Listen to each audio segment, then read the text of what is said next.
നമസ്കാരം. ഉച്ചവാർത്തയിലേക്ക് സ്വാഗതം. ചെങ്കോട്ട സ്ഫോടനത്തിന് പിന്നാലെ അങ്ങേയറ്റം നിർഭാഗ്യകരമായ ഒരു സ്ഫോടനം കൂടി ഇന്നിപ്പോൾ അത് സംബന്ധിച്ച വാർത്തയും പുറത്തുവരികയാണ്. ഇന്നലെ രാത്രി 11:20 ജമ്മു കാശ്മീരിലെ നൗഗാം പോലീസ് സ്റ്റേഷനിൽ വലിയ രീതിയിലുള്ള സ്ഫോടനം ഉണ്ടായിരിക്കുന്നു. 9ഓളം ജീവനുകൾ നഷ്ടമായി. ഇനിയും നിരവധി പേരുടെ നില അതീവ ഗുരുതരമെന്നാണ് അറിയാൻ സാധിക്കുന്ന വിവരങ്ങൾ. ഈ ഫരീദാബാദിൽ നിന്ന് പിടിച്ചെടുത്ത ആ സ്ഫോടക വസ്തുക്കളെല്ലാം പരിശോധിച്ചുകൊണ്ടിരുന്ന സമയത്തായിരുന്നു ഈ സ്ഫോടനം ഉണ്ടായത്. അട്ടിമറി സാധ്യതകളെല്ലാം ബന്ധപ്പെട്ടവർ തള്ളിക്കളയുന്നുണ്ട്. എങ്കിലും 9 ജീവനുകൾ നഷ്ടമായി, നിരവധി പേർക്ക് പരിക്കുണ്ട്. വിശദമായ റിപ്പോർട്ടുകളിലേക്ക് വരാം. ആദ്യം തലക്കെട്ടുകൾ. ജമ്മു കാശ്മീരിലെ നൗഗാം പോലീസ് സ്റ്റേഷനിൽ വൻ സ്ഫോടനം. പോലീസുകാരും ഫോറൻസിക് ഉദ്യോഗസ്ഥരും ഉൾപ്പെടെ 9 മരണം, 32 പേർക്ക് പരിക്ക്, 5 പേരുടെ നില അതീവ ഗുരുതരം. അപകടം ഫരീദാബാദിൽ നിന്ന് പിടിച്ചെടുത്ത സ്ഫോടക വസ്തുക്കൾ പരിശോധിക്കുന്നതിനിടെ ഭീകരബന്ധമില്ലെന്ന് ജമ്മു DGP. ഊഹാപോഹങ്ങൾ അനാവശ്യമെന്ന കേന്ദ്രം. ചെങ്കോട്ട സ്ഫോടനത്തിൽ 2 ഡോക്ടർമാർ കൂടി പിടിയിൽ.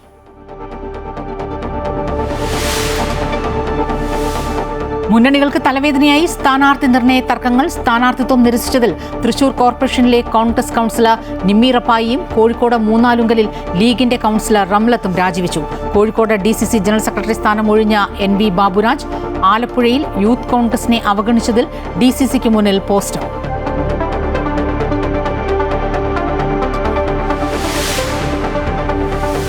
ബീഹാറിൽ മന്ത്രിസഭാ രൂപീകരണ ചർച്ചകൾ സജീവം. മുഖ്യമന്ത്രി നിതീഷ് കുമാർ തന്നെ.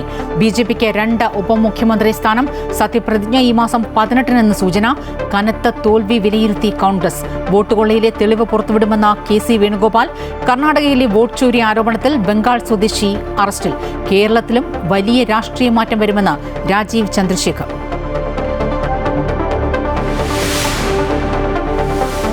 പാലത്തായി പോക്സോ കേസിൽ പ്രതിയായ K പത്മരാജന്റെ ശിക്ഷാവിധി ഉച്ചകഴിഞ്ഞ് 3 മണിക്ക്. വിധി പറയുന്നത് തലശ്ശേരി പോക്സോ സ്പെഷ്യൽ കോടതി. ബലാത്സംഗ കുറ്റം നിലനിൽക്കുമെന്ന് കോടതി.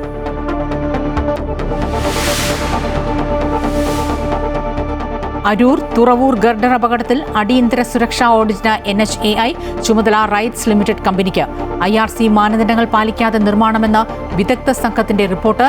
കരാർ കമ്പനിയെ ഒഴിവാക്കിയേക്കും.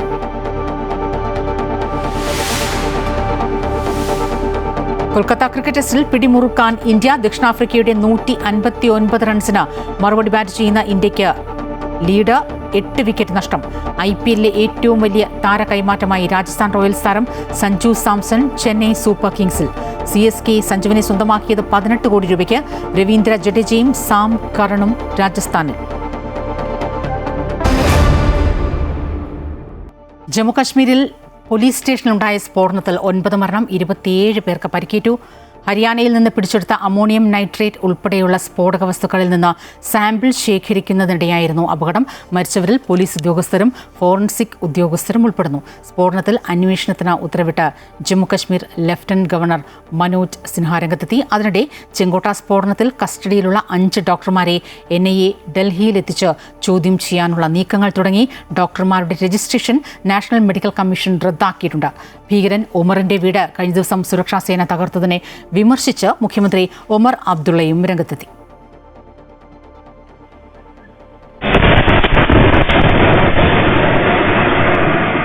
ജമ്മു കാശ്മീരിലെ നൗഗാം പോലീസ് സ്റ്റേഷനിലാണ് രാത്രി 11:23 സ്ഫോടനമുണ്ടായത്. ഹരിയാനയിലെ ഫരീദാബാദിൽ നിന്ന് പിടികൂടിയ വൈറ്റ് കോളർ ടെറർ മോഡ്യൂളുകളായ ആദിൽ അഹമ്മദ്, മുസമ്മിൽ ഷെയ്ഖ് എന്നിവരിൽ നിന്ന് കണ്ടെത്തിയ സ്ഫോടക വസ്തുക്കളുടെ സാമ്പിൾ ശേഖരിക്കുന്നതിനിടയിലാണ് അപകടമുണ്ടായത്. വളരെ വേഗം സ്ഫോടക വസ്തു പൊട്ടിത്തെറിക്കുകയായിരുന്നു. 15 കിലോമീറ്റർ വരെ സ്ഫോടന ശബ്ദം കേട്ടു എന്നാണ് നാട്ടുകാർ പറയുന്നത്. हम लोग 11:22 पे धमाका हुआ, बहुत जोरदार धमाका हुआ. ठीक हो गया, धमाका हुआ, हम लोग पहले डर गए. 15-20 मिनट तो समझने में लगे ये है क्या, फायर बर्स्ट है या कुछ फटा है, क्या हुआ है, जलजला है. പിടിയിലായ ഭീകരരുമായി ബന്ധപ്പെട്ട് നൗഗാം പോലീസ് സ്റ്റേഷനിൽ കേസുണ്ട്. ഈ സാഹചര്യത്തിലാണ് സാമ്പിളുകൾ ശേഖരിച്ച് കൂടുതൽ അന്വേഷണം നടത്താൻ പോലീസ് തീരുമാനിച്ചത്. നിലവിൽ അറസ്റ്റിലായിട്ടുള്ള ഡോക്ടർമാർക്കെതിരെ നേരത്തെ പോലീസ് കേസെടുത്തിരുന്നു. ജെയ്ഷെ മുഹമ്മദ് അനുകൂല പോസ്റ്ററുകൾ സമൂഹമാധ്യമങ്ങളിൽ പ്രചരിപ്പിച്ചതിനെ തുടർന്നായിരുന്നു നടപടി. ഇതിനെ പിന്തുടർന്ന് നടത്തിയ അന്വേഷണത്തിനൊടുവിലാണ് ഡൽഹി സ്ഫോടനത്തിന്റെ സൂത്രധാരന്മാരുൾപ്പെടെ പിടിയിലായത്. പോലീസ് സംശയിച്ചതിൽ ഉമർ നബി മാത്രമാണ് പിടിയിലാകാനുണ്ടായിരുന്നത്. ഉമർ നബിക്ക് പിന്നാലെ തങ്ങളുണ്ടെന്ന് ജമ്മു കാശ്മീർ പോലീസ് എക്സിൽ കുതിക്കുകയും ചെയ്തിരുന്നു. ഇതോടെയാണ് വളരെ വേഗത്തിൽ സ്വയം ബോംബായി മാറി ഉമർ നബി ചെങ്കോട്ടയിൽ സ്ഫോടനം നടത്തിയത്. സ്ഫോടനത്തിന്റെ പശ്ചാത്തലത്തിൽ ശ്രീനഗറിൽ അതീവ ജാഗ്രത തുടരുകയാണ്. CRPF IG ഉൾപ്പെടെയുള്ളവർ സ്ഥലത്തെത്തി വിവരങ്ങൾ ശേഖരിച്ചു. പ്രദേശം നിലവിൽ കേന്ദ്രസേനകളുടെ നിയന്ത്രണത്തിലാണ്. അമൃത ന്യൂസ്, ന്യൂഡൽഹി. ജമ്മു സ്ഫോടനത്തിൽ അട്ടിമറിയിൽ നിന്ന് കേന്ദ്ര ആഭ്യന്തര മന്ത്രാലയം ജോയിന്റ് സെക്രട്ടറി പ്രശാന്ത് ലോക്കണ്ടെ പരിശോധനയ്ക്കിടെയാണ് പൊട്ടിത്തെറിയുണ്ടായതെന്ന് അദ്ദേഹം പറഞ്ഞു. മറ്റു തരത്തിലുള്ള ഊഹാപോഹങ്ങൾ അനാവശ്യമാണെന്നും ജമ്മുകശ്മീരിന്റെ ചുമതലയുള്ള കേന്ദ്ര ആഭ്യന്തര സെക്രട്ടറി പറഞ്ഞു. നൌഗാം പോലീസാണ് ഭീകരവാദികളെ സംബന്ധിച്ച വിവരങ്ങൾ കണ്ടെത്തിയത്. അതിന്റെ അടിസ്ഥാനത്തിലാണ് അന്വേഷണം ആരംഭിച്ചത്. കൃത്യമായ മാർഗനിർദ്ദേശങ്ങൾ പാലിച്ചാണ് പരിശോധന നടന്നതെന്നും അദ്ദേഹം പറഞ്ഞു. Terror module based on leads taken from a poster. During investigation of FIR number 162 of 2025 of Nowgam police station, a huge cache of explosive substances and chemicals were recovered. The recovery was kept securely in an open area of the police station. All the agencies involved in the investigation are working together in a coordinated and scientific manner. ജമ്മുകശ്മീരിലെ Nowgam police സ്റ്റേഷനിൽ നടന്ന സ്ഫോടനത്തിൽ വിശദീകരണവുമായി Jammu Kashmir DGP Nalin പ്രഭാതം രംഗത്തെത്തി. അബദ്ധത്തിലുണ്ടായ പൊട്ടിത്തെറിയെന്നാണ് DGP മാധ്യമങ്ങളോട് പ്രതികരിച്ചത്. During the investigation in FIR number 162 of the year 2025 of PS Nowgam, a huge quantity of explosive substances, chemicals and reagents were also recovered from Faridabad on 9th and 10th of November 25. അതേസമയം തുടർച്ചയായി ഉണ്ടാകുന്ന സ്ഫോടനങ്ങളിൽ കേന്ദ്ര സർക്കാരിനെതിരെ വിമർശനവുമായി ഡൽഹി മുൻ മുഖ്യമന്ത്രി അരവിന്ദ് കെജ്രിവാൾ. ആഭ്യന്തര സുരക്ഷ ഉറപ്പാക്കേണ്ട ഉത്തരവാദിത്തം ബന്ധപ്പെട്ട സർക്കാരിനുണ്ട്. എന്താണ് രാജ്യത്ത് സംഭവിക്കുന്നതെന്നും കേന്ദ്ര ആഭ്യന്തരമന്ത്രിയും രഹസ്യാന്വേഷണ വിഭാഗങ്ങളും എന്താണ് ചെയ്തുകൊണ്ടിരിക്കുന്നതെന്നും കെജ്രിവാൾ ചോദിച്ചു. ബീഹാറിൽ സർക്കാർ രൂപീകരണ ചർച്ചകൾ സജീവം. മുഖ്യമന്ത്രിയായ നിതീഷ് കുമാർ തുടർന്നതിൽ തർക്കമില്ലെങ്കിലും ആരൊക്കെ ഉപമുഖ്യമന്ത്രിമാരാകും എന്നുള്ളതാണ് പ്രധാനം. കഴിഞ്ഞ തവണത്തേക്കാൾ LJP കൂടി കരുത്ത് തെളിയിച്ച പശ്ചാത്തലത്തിൽ അവരെ കൂടി പരിഗണിക്കേണ്ടി വരും. അതേസമയം പ്രതിപക്ഷ സഖ്യത്തിൽ കോൺഗ്രസിനെതിരെ കടുത്ത വിമർശനമുയരുകയാണ്. ചരിത്ര വിജയം നേടിയാണ് ബീഹാറിൽ NDA സഖ്യം തുടർഭരണം ഉറപ്പാക്കിയത്. BJP-യാണ് ഏറ്റവും വലിയ ഒറ്റകക്ഷിയെങ്കിലും മുഖ്യമന്ത്രി സ്ഥാനം നിതീഷ് കുമാറിലേക്ക് തന്നെയാണ് എത്തുക. നിതീഷിനെ പിണക്കിയാൽ കേന്ദ്രഭരണത്തിൽ ഉൾപ്പെടെ അത് പ്രതിഫലിക്കും. ഈ സാഹചര്യത്തിലാണ് നിതീഷിനെ തന്നെ മുൻനിർത്തി മുന്നോട്ടു പോകാൻ NDA തീരുമാനിച്ചത്. എന്നാൽ മുഖ്യമന്ത്രി സ്ഥാനം പങ്കിടുമോ എന്നതിലും ആലോചന നടക്കുന്നുണ്ട്. പക്ഷേ തൽക്കാലം അത്തരം ചർച്ചകളിലേക്ക് പോകണ്ട എന്നാണ് BJP-യുടെ തീരുമാനം. അതേസമയം ഘടകകക്ഷികളിൽ ഏറ്റവും കരുത്ത് കാട്ടിയ ചിരാഗ് പാസ്വാന്റെ പാർട്ടിക്ക് അർഹമായ പരിഗണന മന്ത്രിസഭയിലുണ്ടാകും. കൂടുതൽ ഉപമുഖ്യമന്ത്രിമാരോ മന്ത്രിസഭാംഗങ്ങളുടെ എണ്ണമോ ആയിരിക്കും വർദ്ധിപ്പിക്കുക. നില മെച്ചപ്പെടുത്തിയ HAM, RLM എന്നിവരും കൂടുതൽ മന്ത്രിസ്ഥാനത്തിനായി നീക്കം തുടങ്ങിയിട്ടുണ്ട്. അതേസമയം വലിയ പരാജയം ഏറ്റുവാങ്ങിയ മഹാസഖ്യം തോൽവിയുടെ കാരണങ്ങൾ കണ്ടെത്താനുള്ള ശ്രമം ആരംഭിച്ചു. പ്രചാരണത്തിൽ ഉൾപ്പെടെ പിന്നോട്ടു പോയത് തിരിച്ചടിയായി എന്നാണ് നിലവിലെ വിലയിരുത്തൽ. ഫലം പരിശോധിച്ച് ആവശ്യമായ തിരുത്തലുകൾ വരുത്തുമെന്നാണ് നേതാക്കൾ പറയുന്നത്. कारण क्या है, गठबंधन में क्या हुआ है, हमारी वोट कटे, कैसे कटे, क्यों कटे, सबका थोड़ा सा एनालिसिस करना पड़ेगा. तो 1-2 दिन में क्लियर पिक्चर हो जाएगा कि क्या हुआ और क्या नहीं हुआ, और या क्या होना चाहिए था और क्या नहीं हुआ. വോട്ടർ അധികാർ യാത്ര നടത്തിയ രാഹുൽ ഗാന്ധി തുടർ പ്രചരണങ്ങളുമായി ബീഹാറിൽ സജീവമാകാതിരുന്നത് തിരിച്ചടിയായി എന്നാണ് മഹാസഖ്യം വിലയിരുത്തുന്നത്. വോട്ടർ അധികാർ യാത്ര കടന്നുപോയ സ്ഥലങ്ങളിൽ കാര്യമായ നേട്ടമുണ്ടാക്കാൻ മഹാസഖ്യത്തിന് കഴിഞ്ഞിട്ടില്ല. നിലവിലെ സാഹചര്യത്തിൽ ദേശീയ തലത്തിലുള്ള കോൺഗ്രസിന്റെ നായകത്വം തന്നെ ചോദ്യം ചെയ്യപ്പെടുകയാണ്. ഇനി വരാൻ പോകുന്ന തെരഞ്ഞെടുപ്പുകളിൽ കൂടുതൽ സീറ്റുകൾ ചോദിച്ചു വാങ്ങാനുള്ള കോൺഗ്രസിന്റെ നീക്കങ്ങൾക്കും ഇത് തിരിച്ചടിയായിട്ടുണ്ട്. അമൃത ന്യൂസ്, ന്യൂഡൽഹി. അതേസമയം ബീഹാർ തെരഞ്ഞെടുപ്പ് ഫലം കൃത്യമായി വിശകലനം ചെയ്യുമെന്ന് ACC general secretary KC Venugopal. വലിയ തട്ടിപ്പുകൾ നടന്നു. ഇതിനെതിരെ ശക്തമായിട്ടുള്ള നിയമ നടപടികളും തുടർ നടപടികളും ഉണ്ടാകും. ഡേറ്റകൾ ശേഖരിച്ച് പരിശോധിക്കുമെന്നും തെളിവുകൾ പുറത്തുവിടുമെന്നും അദ്ദേഹം പറഞ്ഞു. റിസൾട്ട് അല്ല ബീഹാറിൽ വന്നിരിക്കുന്നത്. ബീഹാറിലെ ജനങ്ങളത് വിശ്വസിക്കുന്നില്ല, പാർട്ടി പ്രവർത്തകർ വിശ്വസിക്കുന്നില്ല, മറ്റു രാഷ്ട്രീയ പാർട്ടികളും അലയൻസ് പാർട്ടികളും വിശ്വസിക്കുന്നില്ല. ഇന്നലെ റിസൾട്ട് വന്നത് മുതൽ ഞങ്ങൾക്ക് മനസ്സിലാകാത്ത കാര്യം 90% സ്ട്രൈക്ക് റേറ്റ് ഇന്ത്യൻ രാഷ്ട്രീയത്തിൽ ഒരു രാഷ്ട്രീയ പാർട്ടിക്ക് കിട്ടുന്നത് നിങ്ങൾ എടുത്തു നോക്കി 84-ൽ ഇന്ദിരാഗാന്ധിയുടെ മരണശേഷം ഉണ്ടായ ഇലക്ഷനാണ് ഒരു വൺ സൈഡഡ് ഇലക്ഷൻ എന്ന് പറയാവുന്ന ഇലക്ഷൻ ഇന്ത്യയിലുണ്ടായത്. അവിടെ പോലും കോൺഗ്രസിന് 90% സ്ട്രൈക്ക് റേറ്റ് ഇല്ലായിരുന്നു. ഒരു രാഷ്ട്രീയ പാർട്ടിക്കും അവർ മത്സരിച്ച സീറ്റുകളിൽ 90% പേരും ജയിക്കുക എന്ന് പറയുന്നത് അപൂർവങ്ങളിൽ അപൂർവമായിട്ടുള്ള കാര്യമാണ്. അത്തരം അപൂർവമായ സാഹചര്യം ബീഹാറിൽ ഉണ്ടായിരുന്നു എന്നുള്ളത് നിങ്ങൾക്കൊക്കെ അറിയാം. നിങ്ങളെല്ലാം റിപ്പോർട്ട് ചെയ്തവരാണ്. അത്തരം അത്യപൂർവമായ സാഹചര്യങ്ങൾ, അപൂർവങ്ങളിൽ അപൂർവമായ സാഹചര്യം ബീഹാറിലുണ്ടായിരുന്നു. ഞങ്ങൾക്കാർക്കും അത് ബോധ്യപ്പെട്ടിട്ടില്ല. കർണാടകയിലെ വോട്ട് ചോരി ആരോപണത്തിൽ ആദ്യ അറസ്റ്റ് രേഖപ്പെടുത്തി. ബംഗാൾ സ്വദേശി ബാപ്പി ആദിയെയാണ് SIT അറസ്റ്റ് ചെയ്തത്. ആലന്ദ് മണ്ഡലത്തിലെ വോട്ടുകൾ കൂട്ടത്തോടെ വെട്ടിമാറ്റിയ കേസിലാണ് അറസ്റ്റ്. BJP നേതാവ് സുഭാഷ് ഗട്ടേദാറാണ് തട്ടിപ്പിന് കരാർ നൽകിയതെന്നാണ് ദേശീയ മാധ്യമങ്ങൾ റിപ്പോർട്ട് ചെയ്യുന്നത്. OTP BJP നേതാവിന്റെ ഡേറ്റാ സെന്ററിലെത്തിച്ച് നൽകിയെന്നും ഇതിനായി പ്രത്യേക വെബ്സൈറ്റ് ഉപയോഗിച്ചുവെന്നും അന്വേഷണത്തിൽ കണ്ടെത്തിയിട്ടുണ്ട്. സെപ്റ്റംബർ 18-നാണ് രാഹുൽ ഗാന്ധി വോട്ട് ചോരി ആരോപണം ഉയർത്തിയത്. 2023-ലെ കർണാടക നിയമസഭാ തെരഞ്ഞെടുപ്പിനും കഴിഞ്ഞ വർഷത്തെ പൊതു തെരഞ്ഞെടുപ്പിനും മുന്നോടിയായി വൻതോതിൽ വോട്ടർമാരുടെ പേരുകൾ വെട്ടിക്കുറച്ചുവെന്നായിരുന്നു ആരോപണം. കേരളത്തിലും വലിയ രാഷ്ട്രീയ മാറ്റങ്ങൾ വരുമെന്ന് BJP സംസ്ഥാന അധ്യക്ഷൻ രാജീവ് ചന്ദ്രശേഖർ. വികസിത കേരളം സൃഷ്ടിക്കാൻ ജനങ്ങൾ അവസരം നൽകും. ബീഹാറിൽ കണ്ടത് ആത്മാർത്ഥമായി പ്രവർത്തിച്ച സർക്കാരിനുള്ള അംഗീകാരമാണെന്നും അദ്ദേഹം പറഞ്ഞു. വ്യാജ വോട്ടുകൾ നീക്കം ചെയ്യപ്പെടും എന്നതിനാലാണ് കേരളത്തിൽ കോൺഗ്രസും CPM-ഉം SIR-നെ എതിർക്കുന്നതെന്നും രാജീവ് ചന്ദ്രശേഖർ പറഞ്ഞു. ഒരു കൺവെൻഷണൽ വിസ്ഡം ഉണ്ടല്ലോ, ആൻറ്റി ഇൻകംബൻസി എന്നെല്ലാം പറയുന്നത്. പെർഫോം ചെയ്താൽ, ജനങ്ങളുടെ പ്രശ്നങ്ങൾ പരിഹരിച്ചാൽ, വികസനത്തിനു വേണ്ടി പ്രവർത്തിച്ചാൽ, ആത്മാർത്ഥമായ ഒരു സർക്കാർ ജനങ്ങൾക്ക് വേണ്ടി അവിടെ അധ്വാനിച്ചാൽ അവർക്ക് ജനങ്ങൾ ഒരു മാൻഡേറ്റ് കൊടുക്കുന്നു. അതാണ് അവിടുത്തെ ഒരു മെസ്സേജ്. തിരുവിതാംകൂർ ദേവസ്വം ബോർഡ് പ്രസിഡന്റായി മുൻ ചീഫ് സെക്രട്ടറി K. ജയകുമാർ IAS-ഉം അംഗമായി മുൻ മന്ത്രി K. രാജുവും ചുമതലയേറ്റു. വിശ്വാസികൾക്ക് വേണ്ടി പ്രവർത്തിക്കുന്ന സ്ഥാപനമായി ദേവസ്വം ബോർഡിനെ മാറ്റുമെന്നും വിശ്വാസം വ്രണപ്പെടുത്താതിരിക്കാനുള്ള സാഹചര്യം സൃഷ്ടിക്കാനാണ് ശ്രമമെന്നും പുതിയ ദേവസ്വം പ്രസിഡന്റ് പറഞ്ഞു. ദേവസ്വം ബോർഡ് ആസ്ഥാനത്ത് നടന്ന സത്യപ്രതിജ്ഞ ചടങ്ങിൽ മന്ത്രിമാരായ V. ശിവൻകുട്ടി, രാമചന്ദ്രൻ കടന്നപ്പള്ളി, GR അനിൽ തുടങ്ങിയവർ പങ്കെടുത്തു.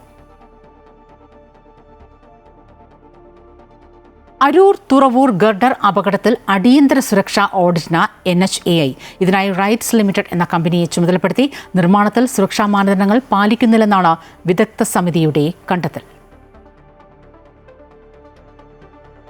പാലത്തായി പീഡനക്കേസിൽ പ്രതി K. പത്മരാജന്റെ ശിക്ഷാവിധി ഇന്ന് 3 മണിക്ക് പ്രഖ്യാപിക്കും.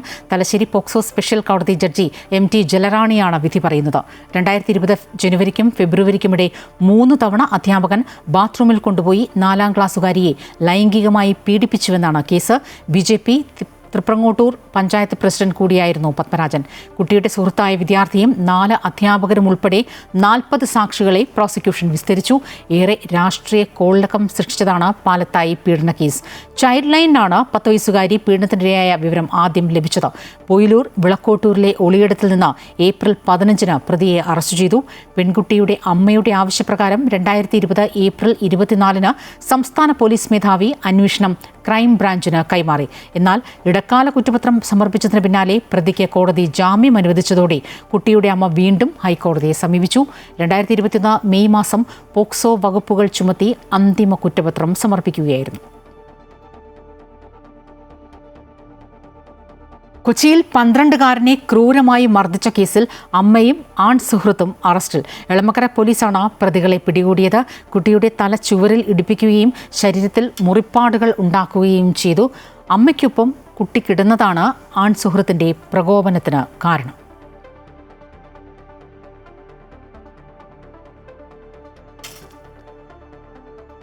എറണാകുളം സിറ്റി ജില്ലാ NDA 2ാം ഘട്ട സ്ഥാനാർത്ഥി പ്രഖ്യാപനം കേന്ദ്ര ന്യൂനപക്ഷകാര്യ ഫിഷറീസ് മന്ത്രി ശ്രീ ജോർജ് കുര്യൻ നിർവഹിക്കുന്നു.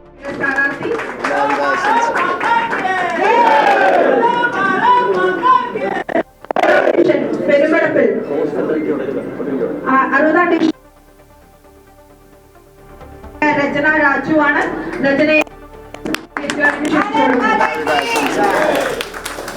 ചുള്ളിക്കൽ ഒരു കൊച്ചി നഗരസഭയുടെ സുസ്ഥിര വികസനം എന്ന് പറയുന്നത് നമുക്കറിയാം. കലാ കായിക പ്രേമികളും അല്ലെങ്കിൽ ഇക്കണോമിസ്റ്റുകളും അല്ലെങ്കിൽ പൊതുപ്രവർത്തകരും എല്ലാവരും ചേർന്നാണ്. അതിൽ ഏറ്റവും ശക്തനായ ഒരു സ്ഥാനാർത്ഥിയെ തന്നെയാണ് കൊച്ചി നഗരസഭയിൽ നമ്മൾ അവതരിപ്പിക്കുന്നത്.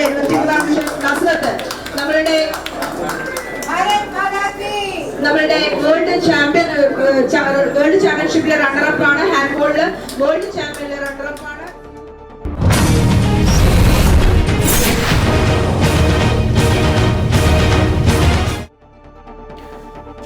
കോഴിക്കോട് കോൺഗ്രസിൽ വീണ്ടും പൊട്ടിത്തെറി. DCC general secretary NV Baburaj പാർട്ടിയിൽ നിന്ന് രാജിവെച്ചു. എരഞ്ഞിപ്പാലം വാർഡിലെ സ്ഥാനാർത്ഥി പ്രഖ്യാപനത്തിലെ വിയോജിപ്പാണ് രാജിക്ക് കാരണം. KPCC ജനറൽ സെക്രട്ടറി PM നിയാസിനെതിരെയാണ് ബാബുരാജിന്റെ ആരോപണം.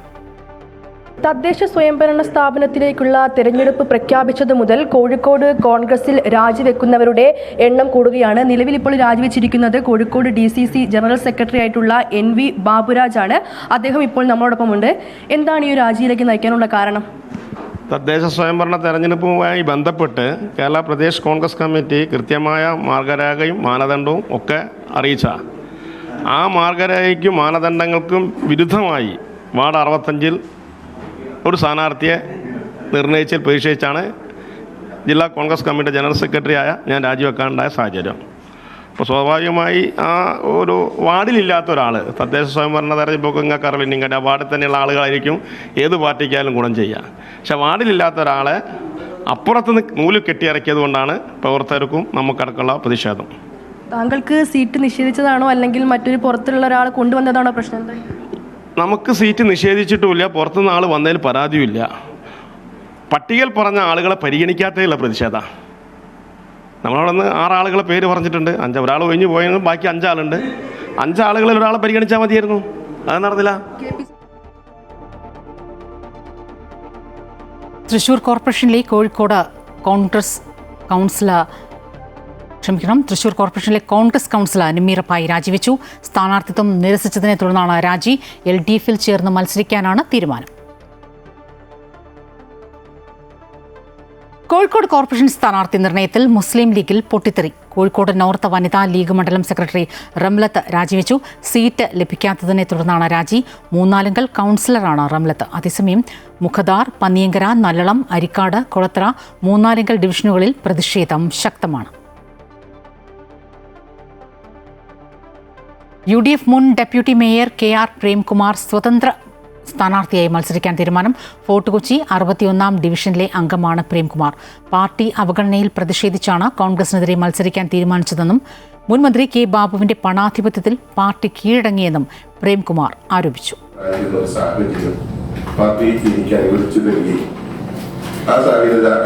കൗൺസിൽ ആദ്യത്തെ വർഷം സീനിയർ നേതാവായ ശ്രീ TJ വിനോദും ഞാനുമായി പാർട്ടിക്കകത്ത് നേതൃത്വം വഴി എടുത്തിട്ടുള്ള ഒരു ധാരണ 2.5 വർഷം ആദ്യത്തെ വർഷം TJ വിനോദും ബാക്കി 2.5 വർഷം KR പ്രേംകുമാർ എന്നുള്ള എനിക്കുമായി ധാരണയുണ്ട്. തൃശൂർ കൊടുങ്ങല്ലൂരിൽ മുൻ നഗരസഭാ സ്റ്റാൻഡിംഗ് കമ്മിറ്റി ചെയർപേഴ്സൺ ശോഭ ജോഷി BJPയിൽ ചേർന്നു. ഇരിങ്ങാലക്കുടയിലെ BJP സൗത്ത് ജില്ലാ കമ്മിറ്റി ഓഫീസിൽ നടന്ന ചടങ്ങിൽ NDA സംസ്ഥാന ചെയർമാൻ AN രാധാകൃഷ്ണൻ ഇരുവരെയും സ്വീകരിച്ചു. BJP ജില്ലാ പ്രസിഡന്റ് AR ശ്രീകുമാർ, മണ്ഡലം പ്രസിഡന്റ് ER ജിതേഷ്, യുവമോർച്ച ജില്ലാ വൈസ് പ്രസിഡന്റ് വിഷ്ണു ശാസ്താവടം എന്നിവർ പങ്കെടുത്തു. ശോഭ ജോഷി കൊടുങ്ങല്ലൂർ നഗരസഭയിലെ ടൗൺ ഹാൾ വാർഡിൽ NDAയുടെ സ്വതന്ത്ര സ്ഥാനാർത്ഥിയായി മത്സരിക്കും.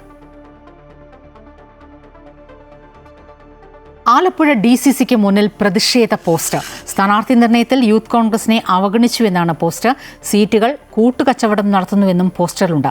സേവ് കോൺഗ്രസ് എന്ന പേരിലാണ് കൈകൊണ്ടെഴുതിയ പോസ്റ്റർ. തദ്ദേശ സ്വയംഭരണ തെരഞ്ഞെടുപ്പിന് അരങ്ങൊരുങ്ങിയതോടെ തെരഞ്ഞെടുപ്പ് പ്രചരണ സാധന സാമഗ്രികളുടെ വിൽപ്പനയ്ക്കും ചൂടുപിടിച്ചു. നഗരഗ്രാമങ്ങൾ എന്ന വ്യത്യാസമില്ലാതെയാണ് തെരഞ്ഞെടുപ്പ് പ്രചരണത്തിനുള്ള ഉൽപ്പന്നങ്ങൾക്ക് ഡിമാൻഡേറിയത്. ഫ്ലെക്സിനും നിരോധനമുള്ളതിനാൽ പുതിയ തരം ഉൽപ്പന്നങ്ങൾക്കാണ് ആവശ്യക്കാർ ഏറെയുള്ളത്. തദ്ദേശ സ്ഥാപനങ്ങളിലേക്കുള്ള തെരഞ്ഞെടുപ്പ് പ്രഖ്യാപിച്ചയുടൻ സ്ഥാനാർത്ഥികളെ പ്രഖ്യാപിച്ചതോടെ ഇനി ഓളമുണ്ടാക്കാനുള്ള ശ്രമത്തിലാണ് മുന്നണികൾ. കോഴിക്കോട്ടെ കിഴക്കൻ മലയോര മേഖലയിലും തെരഞ്ഞെടുപ്പ് പ്രചരണ സാധന സാമഗ്രികളുടെ വിൽപ്പനയ്ക്കും ചൂടുപിടിച്ചു. ഫ്ലക്സിനും പ്ലാസ്റ്റിക് ഉൽപ്പന്നങ്ങൾക്കും നിരോധനം ഏർപ്പെടുത്തിയതോടെ പൂർണ്ണമായും കടലാസ് കൊണ്ട് നിർമ്മിക്കുന്ന കൊറഗേറ്റഡ് ബോർഡുകളാണ് ഇത്തവണ സ്ഥാനാർത്ഥികളുടെ ചിരിക്കുന്ന മുഖവുമായി വോട്ടഭ്യർത്ഥിച്ചുകൊണ്ട് നാട്ടുകാർക്ക് മുൻപിലെത്തുന്നത്. കണ്ടാൽ പ്ലാസ്റ്റിക് പോലെ തോന്നുമെന്നതും നല്ല ഫിനിഷിംഗ് ഉണ്ടാകുമെന്നതുമാണ് ഈ ബോർഡിന്റെ പ്രത്യേകത.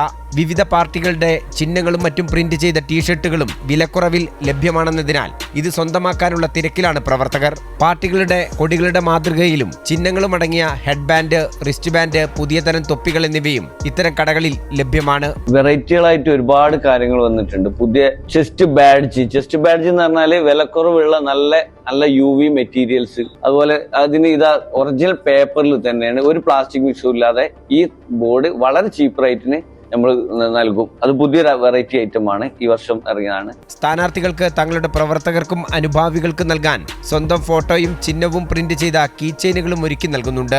നാമനിർദ്ദേശ പത്രിക തള്ളുന്ന അവസാന ദിവസം മുതൽ പ്രചാരണത്തിന് കേവലം 15 ദിവസം മാത്രമേ ഉള്ളൂവെങ്കിലും പ്രചരണം കൊഴിപ്പിക്കുന്നതിനുള്ള ഉൽപ്പന്നങ്ങൾ വൻതോതിൽ വിറ്റഴിക്കാനുള്ള ഒരുക്കത്തിലാണ് വ്യാപാരികളും. അമൃത ന്യൂസ്, കോഴിക്കോട്.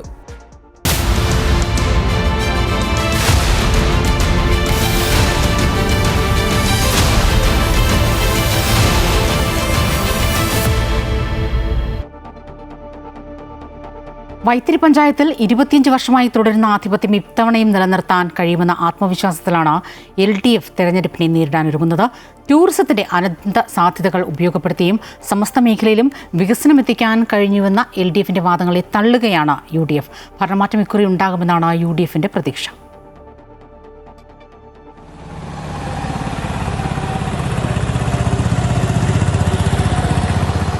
വയനാടിന്റെ പ്രവേശന കവാടമായ വൈത്തിരി പഞ്ചായത്തിന്റെ ഭരണം LDF നിലനിർത്താൻ തുടങ്ങിയിട്ട് കാൽനൂറ്റാണ്ട് പിന്നിട്ടു. ഇക്കുറിയും മാറ്റം വരില്ലെന്ന ശുഭാപ്തി വിശ്വാസത്തിലാണ് LDF. ആരോഗ്യം, കാർഷിക മേഖല, വിനോദസഞ്ചാര പശ്ചാത്തല വികസനം എന്നിവയിൽ മുൻഗണന നൽകി വികസനം പഞ്ചായത്തിൽ നടപ്പാക്കിയെന്നാണ് LDF അവകാശപ്പെടുന്നത്. ലൈഫ് ഭവന പദ്ധതി ഉൾപ്പെടെയുള്ള ഭവന പദ്ധതികളും സമ്പൂർണ്ണമായി പൂർത്തീകരിച്ചു.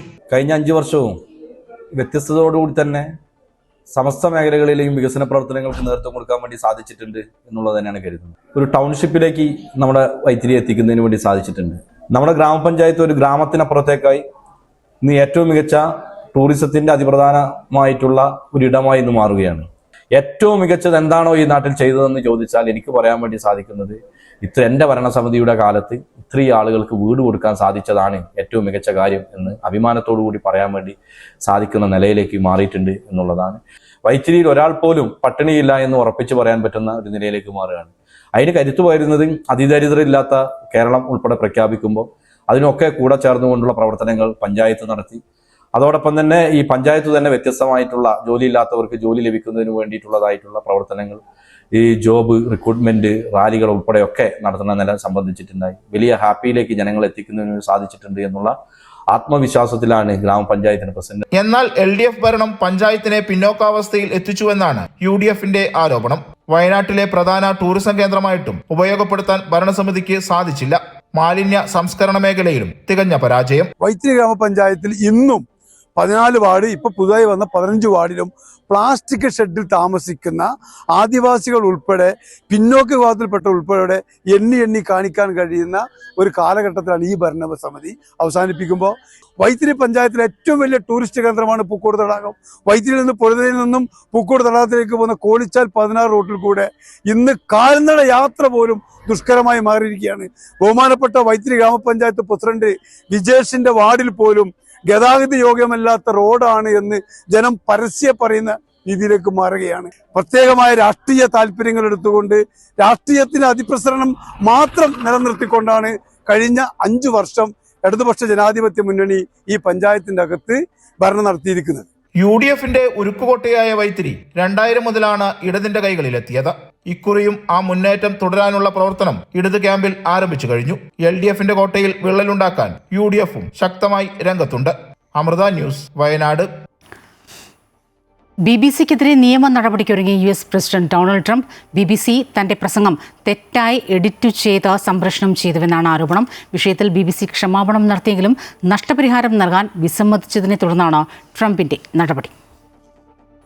തന്റെ വ്യത്യസ്ത പ്രസംഗങ്ങൾ കൂട്ടിച്ചേർത്ത് സംപ്രേഷണം ചെയ്ത BBC-ക്കെതിരെ നിയമ നടപടിയിലേക്ക് കടക്കുകയാണ് പ്രസിഡന്റ് ഡൊണാൾഡ് ട്രംപ്. കഴിഞ്ഞ മാസം സംപ്രേഷണം ചെയ്ത പനോരമ ഡോക്യുമെന്ററിയിൽ ട്രംപിന്റെ വ്യത്യസ്ത വീഡിയോകൾ എഡിറ്റ് ചെയ്ത് സംപ്രേഷണം ചെയ്തിരുന്നു. ജനുവരി 6-ന് ട്രംപ് നടത്തിയ ഒരു പ്രസംഗമാണ് ദൃശ്യങ്ങളിൽ മാറ്റം വരുത്തി BBC ഉപയോഗിച്ചത്. ഇതേ തുടർന്ന് BBC വ്യാജ വാർത്ത നൽകിയെന്ന് ട്രംപ് ആരോപണം ഉന്നയിച്ചിരുന്നു. പനോരമ കോർപ്പറേഷൻ പ്രസ്താവന പിൻവലിച്ച് ക്ഷമാപണം നടത്തി നഷ്ടപരിഹാരം നൽകണമെന്ന് ട്രംപിന്റെ അഭിഭാഷകൻ BBC-യെ അറിയിച്ചതിനെ തുടർന്ന് BBC ചെയർപേഴ്സൺ സമീർ ഷാ എല്ലാ കുറ്റങ്ങളും ഏറ്റുപറയുകയും പാർലമെന്ററി ഉപസമിതിക്ക് മുന്നിൽ മാപ്പപേക്ഷിക്കുകയും ചെയ്തിരുന്നു. ഒരാഴ്ചയായി നീളുന്ന വിവാദങ്ങൾക്കൊടുവിൽ ഇന്നലെ BBC ഡയറക്ടർ ജനറൽ ടിം ഡേവിയും ന്യൂസ് ചീഫ് എക്സിക്യൂട്ടീവ് ഡെബോറ ടെർണസും രാജിവെക്കുകയും ചെയ്തിരുന്നു. പക്ഷേ ട്രംപ് ആവശ്യപ്പെട്ടതുപോലെ നഷ്ടപരിഹാരം നൽകാൻ തയ്യാറായില്ല. ഇതേ തുടർന്നാണ് ട്രംപ് നിയമ നടപടികളിലേക്ക് കടക്കുന്നത്. $1 ബില്യൺ $5 ബില്യൺ ഇടയിലുള്ള തുക നഷ്ടപരിഹാരം ആവശ്യപ്പെട്ട് കോടതിയെ സമീപിക്കാനാണ് ട്രംപിന്റെ നീക്കം. BBC താൻ പറഞ്ഞ കാര്യങ്ങൾ മാറ്റിമറിച്ച് നൽകി തന്നെ ചതിക്കുകയായിരുന്നുവെന്നാണ് ട്രംപ് മാധ്യമപ്രവർത്തകരോട് പറഞ്ഞത്. ഏതായാലും ചരിത്രത്തിലെ ഏറ്റവും വലിയ പ്രതിസന്ധിയിലാണ് BBC ഇപ്പോൾ. BBC പനോരമയിലെ ഈ വ്യാജ വീഡിയോ വിവാദം ബ്രിട്ടനും അമേരിക്കയും തമ്മിലുള്ള നയതന്ത്ര ബന്ധത്തിലും ബ്രിട്ടീഷ് രാഷ്ട്രീയത്തിലും വലിയ ചലനങ്ങൾ സൃഷ്ടിക്കാവുന്ന പ്രതിസന്ധിയായി വളരുമെന്നത് ഉറപ്പാണ്. News desk Amrita news.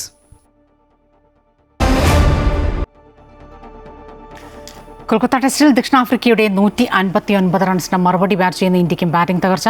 ഒന്നാം ഇന്നിംഗ്സിൽ നേരിയ ലീഡ് നേടിയെങ്കിലും 187 റൺസ് എടുക്കുന്നതിനിടെ ഇന്ത്യക്ക് 8 വിക്കറ്റ് നഷ്ടമായി. 39 റൺസ് എടുത്ത KL രാഹുലാണ് ടോപ്പ് സ്കോറർ. ഗിൽ പരിക്കേറ്റ് മടങ്ങി. ഇന്ത്യക്ക് ഭേദപ്പെട്ട തുടക്കം ലഭിച്ചുവെങ്കിലും മധ്യനിരയ്ക്ക് പിടിച്ചു നിൽക്കാനായില്ല. ഇന്നിംഗ്സിനിടെ KL രാഹുൽ ടെസ്റ്റിൽ 4000 റൺസ് എന്ന നാഴികക്കല്ല് പിന്നിട്ടു. IPL-ൽ ഏറ്റവും വലിയ താര കൈമാറ്റം. രാജസ്ഥാൻ റോയൽസ് താരം സഞ്ജു സാംസൺ ചെന്നൈ സൂപ്പർ കിങ്സിലേക്ക് 18 കോടി രൂപയ്ക്കാണ് CSK സഞ്ജുവിനെ സ്വന്തമാക്കിയത്. പകരം രവീന്ദ്ര ജഡേജ, സാം കരൺ എന്നിവർ രാജസ്ഥാനിലെത്തി. 2013-ലാണ് സഞ്ജു രാജസ്ഥാൻ റോയൽസിന്റെ ഭാഗമായത്. 14 കോടി രൂപയ്ക്കാണ് ജഡേജ RRന്റെ ഭാഗമാകുന്നത്. 18 കോടി രൂപയായിരുന്നു മുൻപ് ജഡേജയുടെ കരാർ മൂല്യം. 2.4 കോടി രൂപയാണ് സാം കരന്റെ മൂല്യം. ടീമിന്റെ ജേഴ്സി അണിഞ്ഞ സഞ്ജുവിന്റെ വീഡിയോ പങ്കുവച്ച് CSK താരത്തിന്റെ വരവ് ഔദ്യോഗികമായി സ്ഥിരീകരിച്ചു.